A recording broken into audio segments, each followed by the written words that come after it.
tubig si ano. Kaya ako pinapawisan kasi yung init nandito sa likod ko. Tinitiis ko Mabuti lang. na pansin mo. Gusto ko, para maramdaman mo ang init. Kailangan mo kape lang muna para malasap mo ang probinsya. Ito yung pinaka-pantry nyo, yung, yung mga kahon, kung saan nandyan lahat yung mga kape, asukal, gano'n. Anong password nito? Hindi ko mabuksan.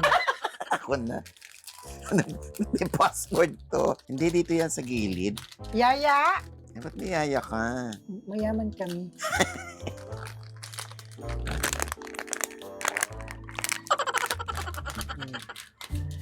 Thank you so much. See? Ganyang kapayak ang buhay nila. Oo, maano dito, parang Oo. maaliwalas, mahangin, mapipil mo yung nature Probinsyang spring. probinsya. Oo. Nature spring. Oo, yung parang peaceful, lalo na pag gutom ka, mananahimik ka talaga. Pag gutom, nananahimik na lang Oo, kayo. hindi ka gagalaw. Bakit? Kaya gutom ka, pag gumalaw ka, gutom ulit.